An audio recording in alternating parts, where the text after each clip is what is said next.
आज एक नया दिन है। सुबह के 5:30 बजे हैं। हमने ढिकाला कैंपस में 2 दिन का नाइट स्टे बुक किया है और आज यहाँ हमारी दूसरी सफारी है। हेलो व्यूवर्स, मैं हूँ वैशाली और स्वागत है आप सभी का मेरे चैनल पंची वैशाली में। ढिकाला में नाइट स्टे करना मेरा सपना था और इस सपने के पूरे होने के एक्साइटमेंट में मुझे तो पूरी रात नींद ही नहीं आई। अभी कैंपस का गेट सफारी के लिए नहीं खुला है, लेकिन हम बिफोर टाइम तैयार हैं अपनी जिप्सी में इस खूबसूरत जंगल को एक्सप्लोर करने के लिए। मेरे पिछले वीडियो में हमने धनगढ़ी से ढिकाला कैंपस तक का खूबसूरत सफ़र तय किया था और अपनी कल की इवनिंग सफारी में हमने टाइगर और टाइग्रेस के जोड़े को ट्रैक करने की कोशिश भी की थी। और अब देखना ये है कि आज इस जंगल में हमारे लिए क्या सरप्राइज़ रखा है।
जंगल में सफारी करते वक्त हर एक चीज़ को एंजॉय करना चाहिए।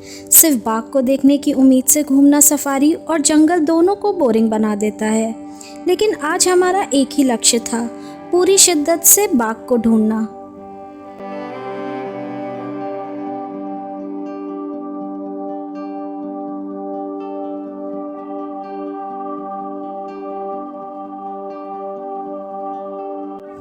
पता नहीं क्यों, पर ढिकाला के ग्रासलैंड्स में बाघ को देखना मेरा दूसरा सपना था और शायद आज मेरा ये सपना भी पूरा होने वाला था।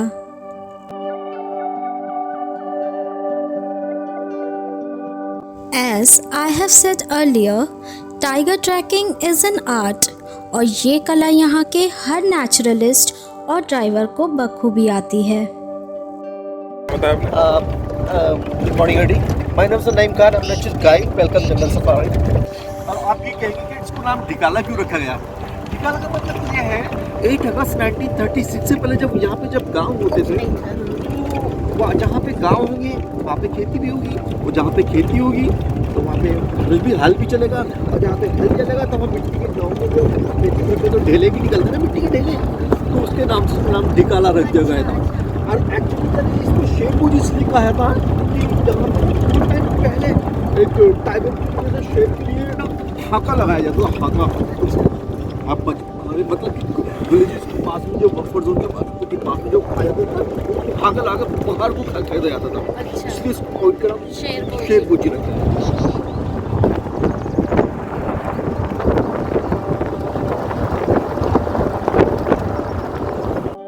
आज हमारी पहली मॉर्निंग सफारी में कुछ हाथियों ने हमारा स्वागत किया।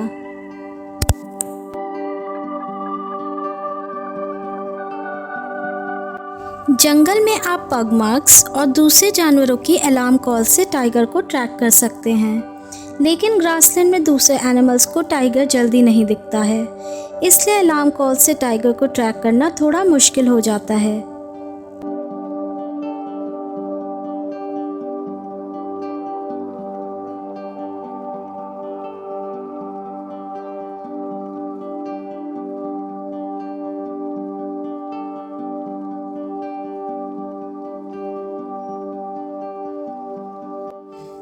जंगल एकदम शांत था।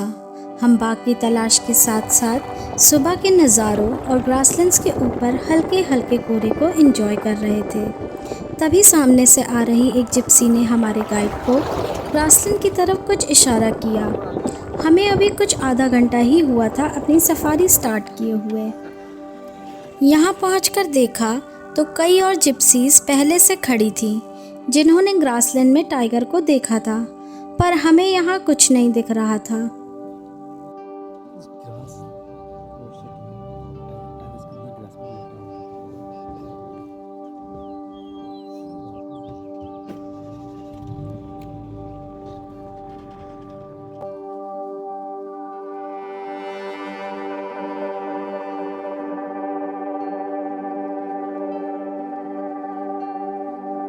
आज कुदरत हमारे पेशेंस लेवल चेक करने के मूड में थी।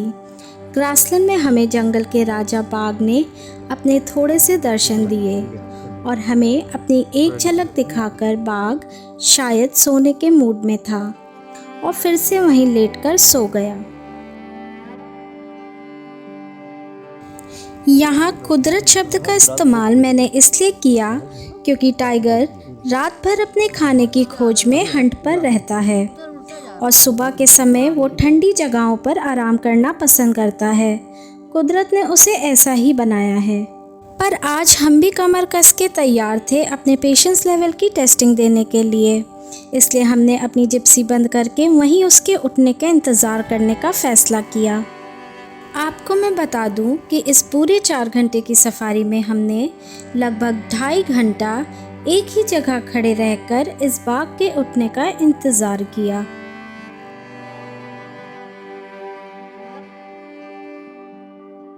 कई बार सफारी के दौरान बाघ दिखने के पहले आपको एक फीलिंग आने लगती है कि शायद आज एक बेहतरीन साइटिंग होने वाली है, और हमें भी कुछ ऐसा ही महसूस हो रहा था।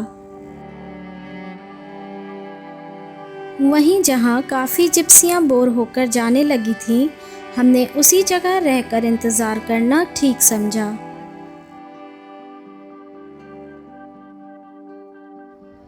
लगभग 1.5 घंटा इंतज़ार करने के बाद हमारा धैर्य तो नहीं टूटा, पर हमारे गाइड ने हमें आगे चलकर बाकी का जंगल भी एक्सप्लोर करने को बोला कि शायद कोई और टाइगर हमें दिख जाए। हमारे ड्राइवर की जानकारी के हिसाब से इस समय ग्रासलैंड में 5 टाइगर्स हैं, जिनमें से ग्रासलैंड वाली टाइग्रेस के 2 मेल सब एडल्ट्स और पेड़ वाली टाइग्रेस की 1 फीमेल सब एडल्ट के साथ साथ 2 और टाइगर्स की टेरिटरी ग्रासलैंड्स की तरफ है। अपने गाइड की बात को मानते हुए हम वहीं आसपास जंगल में एक राउंड मारने को तैयार हो गए। हमारे ड्राइवर साहब आसपास गाड़ी तो ज़रूर दौड़ा रहे थे, मगर हमारा मन उसी सोते हुए बाघ में लगा था। कानों सुना होता कि टाइगर वहाँ है तो अलग बात थी, पर आंखों देखी झलक को हम झुठला नहीं सकते थे, और तभी हमने जीप उसी जगह वापस ले चलने को कहा जहाँ बाघ को हम सोता छोड़कर आए थे। हम मोटा साल रोड की तरफ बढ़ने लगे। ये जो पेड़ का मोटा सा तना आप देख रहे हैं, इसी के साइज़र नाम से इस रोड को मोटा साल रोड कहते हैं। वापस आकर लगभग और 1 घंटे के इंतज़ार के बाद आखिर वो पल आ ही गया जब टाइगर फिर से उठकर चलने लगा, और इस बार वो दोबारा बैठने या सोने के मूड में नहीं लग रहा था। हमारा इंतज़ार करना रंग लाया, and we were rewarded with the best tiger sighting of our life.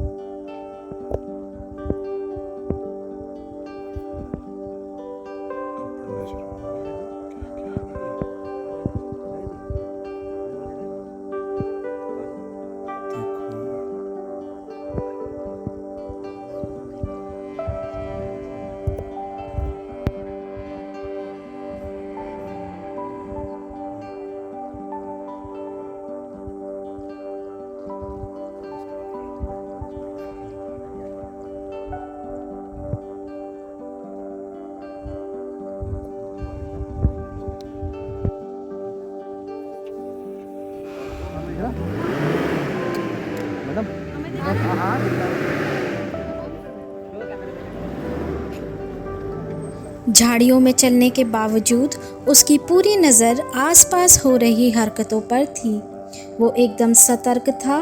उसके मूवमेंट से लग रहा था कि वो रोड क्रॉस करेगा, इसलिए वो गाड़ियों के बीच के डिस्टेंस और दूरी को आंक रहा था।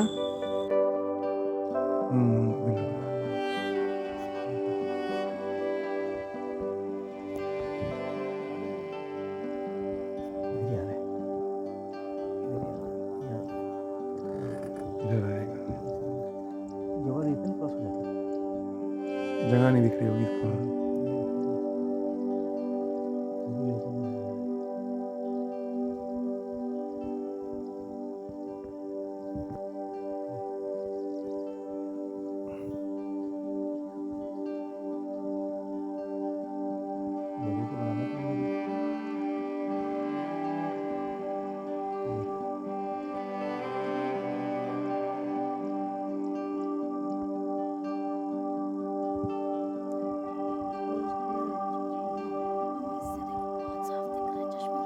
ऐसी से क्लियर दिख रहा है। ऐसे ही दिख रहा है नेकेड आई से। अरे वाह, अब देखिए, अब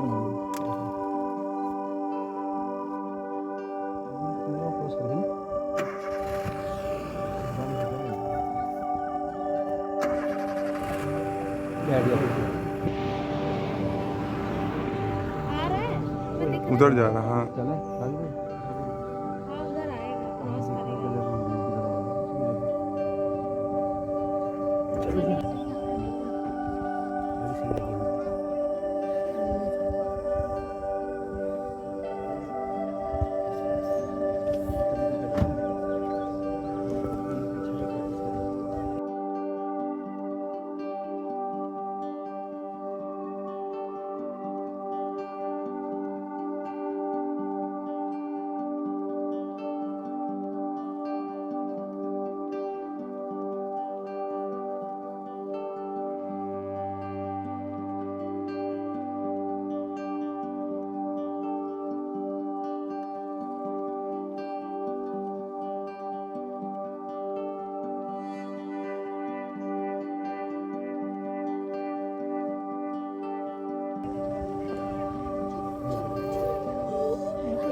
मोहित, अरे मोहित यार, तू तो बिल्कुल कमाल कर देता है मोहित भैया। आप लोग इतने बड़े समय बस यहीं से क्रॉस करें।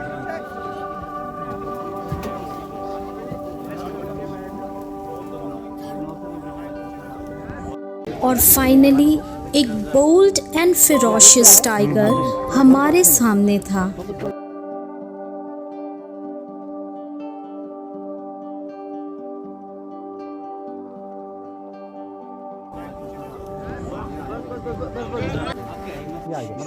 हाँ, बन रहा।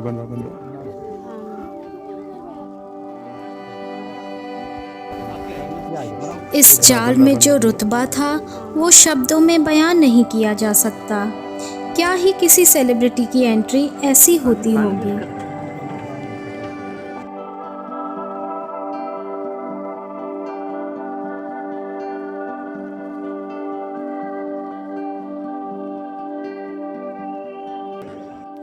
तो मेरे ख्याल से आपको समझ आ गया होगा कि इस एपिसोड का नाम द गेम ऑफ पेशेंस क्यों रखा मैंने।